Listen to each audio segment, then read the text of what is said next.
ত্রিপুরা রাজ্যের সমাজ ব্যবস্থায় প্রচলিত নানা ধরনের কৃষ্টি সংস্কৃতি রয়েছে। তা বিভিন্ন ভাষার লোকেদের হতে পারে, বিভিন্ন জাতির হতে পারে। আমাদের লক্ষ্য হলো সেগুলিকে বাঁচিয়ে রাখা, সেগুলিকে অনুশীলন করা। এছাড়াও এই কৃষ্টি সংস্কৃতিগুলিকে কিভাবে আরও সমৃদ্ধ করা যায় সেদিকে লক্ষ্য রেখে এগিয়ে যাওয়া। আর এই লক্ষ্যকে সামনে রেখে বর্তমান রাজ্য সরকার প্রতিনিয়ত কাজ করে যাচ্ছে। রবিবার গন্ডাছড়ার কবিগুরু দ্বাদশ শ্রেণী বিদ্যালয়ের প্রাঙ্গণে আয়োজিত ত্রিপুরী সম্প্রদায়ের রুয়াজা তথা সমাজপতিদের সম্মাননা প্রদান অনুষ্ঠানে বক্তব্য রাখতে গিয়ে এই কথাগুলি বলেন রাজ্যের মুখ্যমন্ত্রী বিপ্লব কুমার দেব। তিনি আলোচনা করতে গিয়ে আরও বলেন যে ভারতবর্ষে বিদেশিরা যেমন শাসন করেছে, তেমনি বিভিন্ন সম্রাটরাও শাসন করেছে। ভারত থেকে বিভিন্ন মূল্যবান জিনিসপত্র বিদেশিরা নিয়ে চলে গেছে, কিন্তু ভারতবর্ষের কৃষ্টি সংস্কৃতিকে নিয়ে যেতে পারেনি। কাজেই আমাদের দেশের সরকার তথা ত্রিপুরা রাজ্যের সরকার সারা দেশের সাথে ত্রিপুরা রাজ্যের বিভিন্ন জাতিদের কৃষ্টি সংস্কৃতিকে আরও এগিয়ে নিয়ে যাওয়ার যে লক্ষ্য নিয়ে এগিয়ে যাচ্ছেন, তাতে সকলকে এগিয়ে আসতে হবে। এদিনের এই সম্মাননা প্রদান অনুষ্ঠানে মুখ্যমন্ত্রী বিপ্লব কুমার দেব ছাড়াও উপস্থিত ছিলেন পূর্ব ত্রিপুরা আসনের সাংসদ রেবতী মোহন ত্রিপুরা।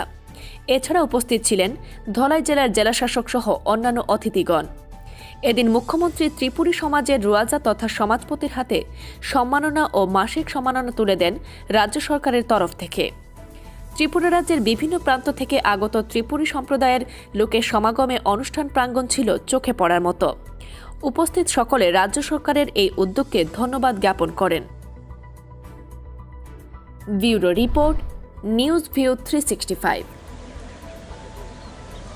ভারতবর্ষের তামিলনাড়ু হোক, জম্মু কাশ্মীর হোক, নর্থ ইস্টের ছোট ছোট রাজ্যগুলি হোক, মধ্য ভারতের মধ্যপ্রদেশ হোক, ছত্তিশগড় হোক, উত্তরপ্রদেশ হোক, এই সবগুলো রাজ্যে জাতি জনজাতির মিলনস্থল।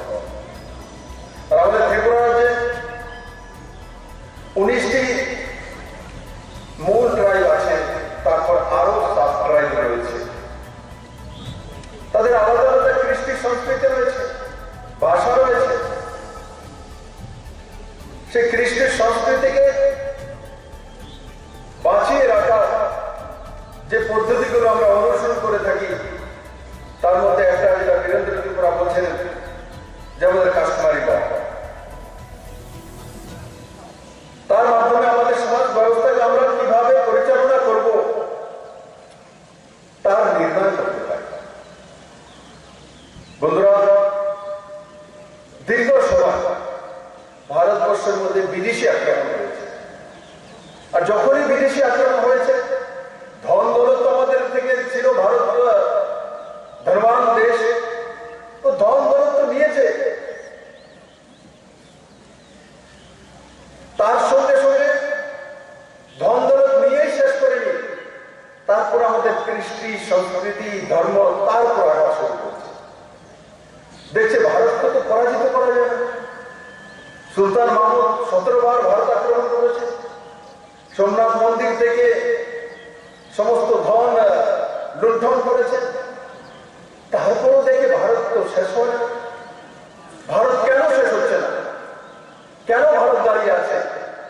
তখন দেখেছে ভারতের কৃষ্টি সংস্কৃতি, কাস্টমারি ল, সমাজ ব্যবস্থা, মাতৃত্ব, মাতৃভূমি, এই যে শব্দগুলো, তার কারণে ভারত দাঁড়িয়ে আছে। ভারতকে যুদ্ধে বন্দুকের মাধ্যমে পরাজিত করা যেতে পারে, কিন্তু ভারতকে সাংস্কৃতিক দিক দিয়ে দুনিয়াতে কেউ কোনোদিন ভারতকে পরাজিত করতে পারেনি। তার বড় উদাহরণ আজকে এই ত্রিপুরী সমাজ। আজকের এই ত্রিপুরী সমাজ বন্ধুরা 600 বছর ইংরেজরা শাসন করেছে, 600 বছর মুঘলরা শাসন করেছে, 600 বছর মুঘলদের শাসন, তারপর 200 বছর ইংরেজদের শাসন, আর তারপরে এই ত্রিপুরাতে 25 বছর ক্রমাগত বিদেশি মানসিকতা সম্পন্ন, যারা আমাদের কৃষ্টি সংস্কৃতি ব্যবস্থাকে মানে না, তার শাসন এই রাজ্যের মধ্যে হয়েছে। কিন্তু আমাদের ত্রিপুরী সমাজ ব্যবস্থাকে ধ্বংস করতে পারেনি। আমাদের সমাজ রয়েছে